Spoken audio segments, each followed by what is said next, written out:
Hello, my name is Chef Crystal Wahpepah of Wahpepah's Kitchen. I am from Oakland, California. I am Kickapoo tribal member from Oklahoma, and today we are in the Indigenous Food Lab test kitchen. And you might hear a little noise in the background because everyone is at it at work. Today we are making a wild berry bison meatball salad, and I have 1 pound ground bison, and I have 2 tablespoons of bow and arrow blue cornmeal. I'm just going to kind of sprinkle that into there, and then we're going to add blueberries, and then we have some Sakari Farm smoked salt.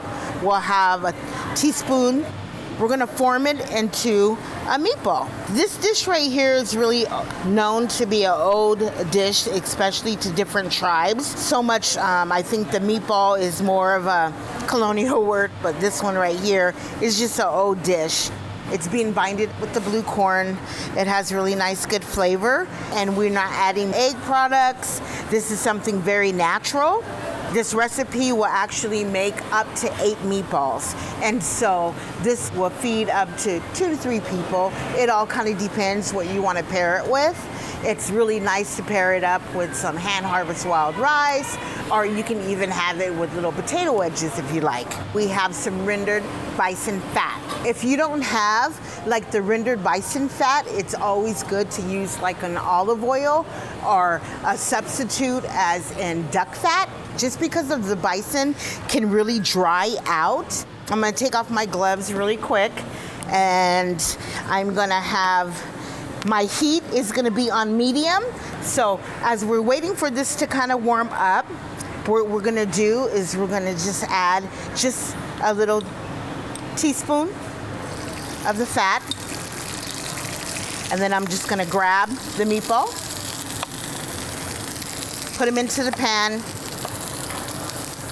and you want to get this really nice, good brown color. And you also want it to cook all the way through. Sometimes when you cook with bison, you're gonna notice that it's gonna really, really stick to the pan. But this is because the meat is still cooking, and so when it's loose, that means it's done.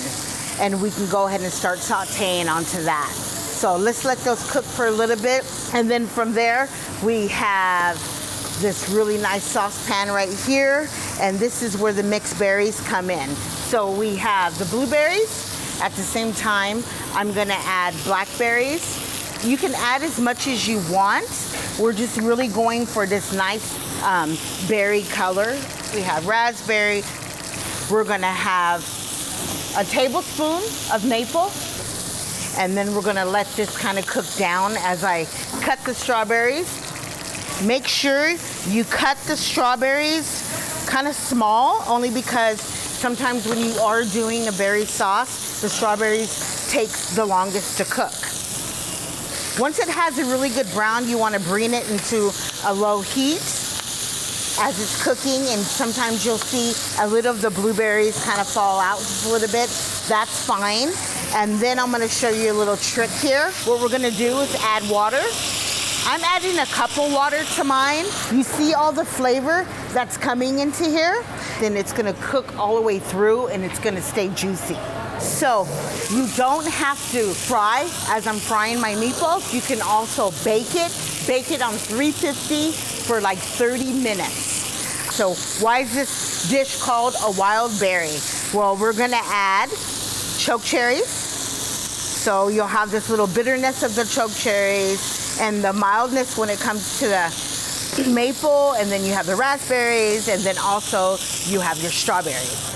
So we're waiting for our berries to kind of break down. Berries are full of antioxidants, it's full of so many vitamins, especially in the summertime. It's breaking down, as you can see, and we don't want to break it all the way down. We still want that creamy, and we still want that freshness to top over our meatball. And if you can see how beautiful this rendered fat is, and you can see how some of the blueberries had fell out. Me personally, I like when the blueberries kind of fall out because it really adds flavor, and it just smells so good. I'm gonna go get a blender so we can blend our wild berries. I'm gonna go ahead and add our mixed berries. And then from there, we're gonna add just a little bit more water to it. So add a 1/4 cup of water into the blender, and we're gonna blend on low. And as they're blending, it's coming to, and you can hear the choke cherry seeds in there, but that's great. Guess what we're gonna do? We're just gonna blend it all the way on high. You don't have to blend it very long, just only for maybe around, we'll say around 10 seconds to 15 seconds. We're gonna add right back into our saucepan. And remember to always taste as you go. This is very good. And so I'm gonna bring this right back up to a little boil. At the same time, you do see our wild blueberries meatballs are cooking, and you're gonna see how the bison fat is kind of rendered down. These are all ready to go. It depends if you like it medium well, you like your meatballs well done.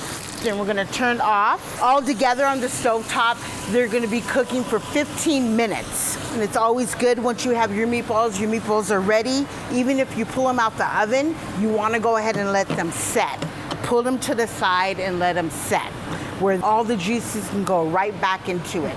Then we have our wild blueberry sauce, and it's coming right back to a nice good boil.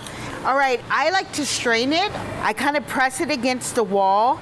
And remember how we put the choke cherry seeds all in here and we blended everything together? Well, I see them right here.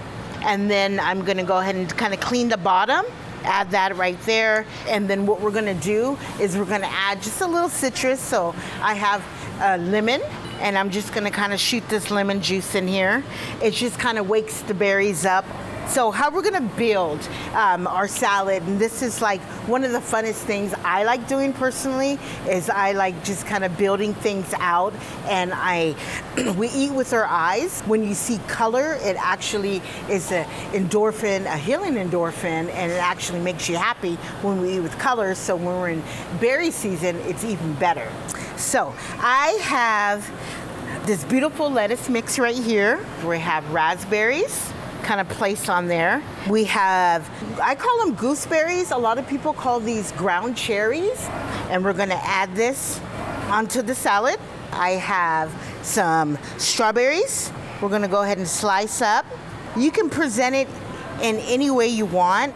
We have some edible flowers, actually a strawberry leaf we're gonna add into the salad, which I find this very beautiful. This is gorgeous. And then we're gonna add some blueberries, some blackberries, a little bit more raspberries. Isn't that beautiful? And then from there, we have our bison meatballs.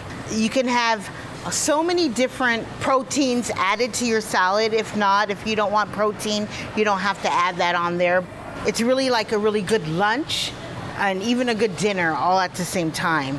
And we have our wild berry sauce. We're gonna add it on each meatball. Why are we adding on each meatball? Because when picking it up, you're gonna actually mix the salad as you have it. You want that natural, summery lettuce. When it comes to edible flowers, for instance, right here we have the sage flowers. You want to bite into all that. And as we get ready to eat a wild berry bison salad with local edible flowers, I want to encourage you to go ahead and make this recipe yourself at home or for a group of people, and I want you to enjoy. Thank you. Very good.